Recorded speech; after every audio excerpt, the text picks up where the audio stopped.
The line dividing good and evil cuts through the heart of every human being. Alexander Solzhenitsyn. There's a haunting question that echoes through every tragedy in history. What causes ordinary people, everyday mothers, fathers, teachers, workers, to commit unthinkable acts of cruelty? How does an entire society fall into cycles of hate, division, and devastation, sometimes seemingly overnight? These are not theoretical puzzles. They're not just moral thought experiments we ponder in philosophy classes. This is history, our history, and it continues to unfold in real time. Again and again, we've seen entire communities descend into madness, not because evil suddenly appeared, but because something within us was awakened and manipulated. We like to think that evil wears a mask, that it's obvious, foreign, easy to identify. But the uncomfortable truth is this: evil often arrives wearing the face of your neighbor. The transformation is subtle, gradual, and devastatingly effective. And it doesn't require a dictator or a war machine. It only needs fear, repetition, and the slow erosion of empathy. Consider the 1994 Rwandan genocide.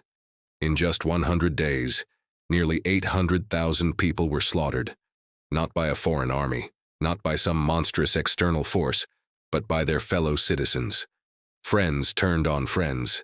Neighbors became executioners. How is such a thing even possible? The answer is chillingly simple: propaganda. The long-term, systematic dehumanization of the Tutsi people reprogrammed the minds of an entire population. Years of messaging painted the Tutsis not as human beings, but as cockroaches, traitors, enemies. Once stripped of their humanity, empathy vanished, and with it the barriers to brutality. It didn't start with machetes or bullets. It started with language, with metaphors, with repetition. The groundwork was psychological, not physical. And this is the terrifying part. The same mechanisms that allowed that genocide are still alive today. They have simply evolved. The battlefield has changed, from radios and flyers to algorithms and feeds. But the psychology is unchanged. The Stanford prison experiment in 1971 exposed just how quickly humans can internalize roles of power and submission. Normal college students, assigned roles as guards, began to inflict psychological torment on other students labeled as prisoners. No one forced them to act cruelly. They simply fell into character. It took less than a week for ordinary people to become abusers. That's all it took. A role, a label, and the illusion of authority. What does this tell us? That the potential for cruelty doesn't live only in dictators or psychopaths. It lives in us, all of us, and if that scares you, it should. But it should also awaken you, because awareness is the first step to resistance. The forces that tear societies apart, fear, tribalism, dehumanization, are not relics of the past. They are active, viral, and very much embedded in our digital and cultural lives. Social media, for example, has become a playground for dehumanization. People are not seen as people. They are avatars of ideologies, enemies of truth, obstacles to justice. We cancel, we dogpile, we shame. And all of it feels justified, even righteous. Why? Because the moment someone is labeled the problem, we stop seeing them as human. That is the psychological shortcut that makes cruelty convenient. This descent doesn't begin with violence. It begins with perception, with the way we talk, with the metaphors we accept. It begins when we casually reduce entire groups to a single trait: ignorant, dangerous, toxic, inferior. Once that narrative takes hold, the floodgates open, and history shows us exactly where that flood leads. But here's the question we must confront. How do we prevent ourselves from becoming part of the problem? Because make no mistake, no one is immune. The line between good and evil is not drawn between people, it's drawn within us. The first defense is radical self-awareness. We must be able to recognize when we are being emotionally baited into an us versus them mindset. We must stop and ask, who is benefiting from this division? Who profits from my outrage? When we ask those questions, we begin to reclaim our mental sovereignty. And without that sovereignty, we are puppets, reacting, reposting, repeating. The next line of defense is to engage with individuals, not caricatures. No group, political, racial, religious, is a monolith. Every person carries their own wounds, their own history, their own nuance. When you talk to the human instead of the label, prejudice starts to die. Propaganda thrives on simplicity. It needs you to see the world in black and white, good and evil, us and them. But real life is messy. Real people are complicated. That complexity is what protects us from ideological extremism. That's why the most dangerous narratives are the ones that strip people of their complexity. Watch out for them. Whether they come from the news, from influencers, or from your inner circle, any narrative that reduces others to the enemy is not truth. It is programming. So why do people go along with this? Why do otherwise good people justify bad behavior? Because the human mind hates cognitive dissonance. When our actions don't align with our beliefs, we feel discomfort. Instead of admitting we're wrong, we rewrite the script. We tell ourselves stories that make our choices seem noble, even when they're not. This is how corruption becomes normalized. It's not usually some dramatic fall from grace. It's the slow erosion of self-honesty. The politician who started out with good intentions, the activist who once spoke for justice, the person who once valued compassion, all become twisted versions of themselves.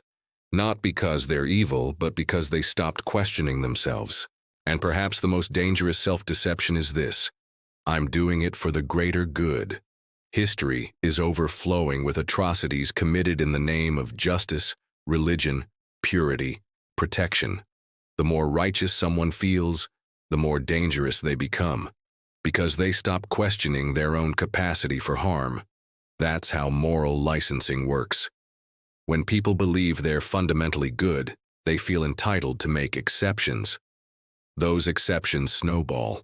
Suddenly, the unacceptable becomes strategic. The unethical becomes necessary. And then comes the final stage, full-scale dehumanization. When someone is no longer seen as human, anything becomes possible. Slavery, genocide, ethnic cleansing, torture. History has proven this time and again. Before the Rwandan genocide, radio hosts called the Tutsis cockroaches. Before the Holocaust, the Nazis described Jews as rats. During American slavery, black people were legally classified as property. The pattern is consistent. Words lay the foundation for violence. Metaphors become policies. Language is not neutral, it is the first weapon. And here's the truth we must all face. It is happening again. Right now. In political speeches, in online debates, in how we talk about migrants, opponents, activists, entire groups. The dehumanizing language has returned, and it is spreading fast. What's the antidote? Radical humility. The moment you think, I would never fall for that, you already have. The belief in your own moral invincibility is the first step toward blindness. Every day you must ask yourself, am I rationalizing behavior I would criticize in others? Am I following leaders who appeal more to fear than to reason? Am I reducing entire groups of people to enemies or caricatures? These questions are not optional. They are essential. Because if we do not interrogate ourselves, someone else will do it for us. And history shows us that the results are never kind. The world doesn't just need good people. It needs people who are willing to speak up when it counts, who resist peer pressure, who challenge mob thinking, who break the cycle, even if it costs them something. Because silence is not neutral. Silence is complicity. Every atrocity in history was enabled not just by perpetrators, but by bystanders. And here's the brutal truth. The capacity for cruelty is in you. It's in me. It's not some defect. It's part of the human operating system, which means we can't remove it, but we can recognize it. We can challenge it. We can refuse to feed it. When we choose empathy over outrage, dialogue over dogma, accountability over justification, we choose a different path. Not a perfect one, but a conscious one. The real test isn't what we believe, it's what we tolerate, what we normalize, what we excuse. Every small moral compromise creates the psychological soil in which greater harms can grow. So now that you know this, What will you do differently? Because understanding these psychological forces isn't just enlightening, it's a moral obligation. Every chapter of history that descended into darkness started with ordinary people who either surrendered to fear or failed to resist it. And the lesson is crystal clear. No one is above influence, but everyone can choose awareness. Education is our greatest weapon. Honest, uncomfortable dialogue is how we build immunity to ideological viruses. When we speak across differences, really speak, we humanize the other. And humanization is the antidote to hate. History remembers the resistors, the people who refused, the ones who hid families during genocide, who exposed lies despite threats, who spoke out even when their voices trembled. They were not perfect, but they acted, and that made all the difference. Because fighting dehumanization isn't just about saving ourselves, it's about protecting others before harm takes root. The responsibility lies with each of us. Every day we choose, will I participate in the narrative or question it? Will I justify harm or hold the line? Will I be silent or will I speak when it matters most? What will you choose?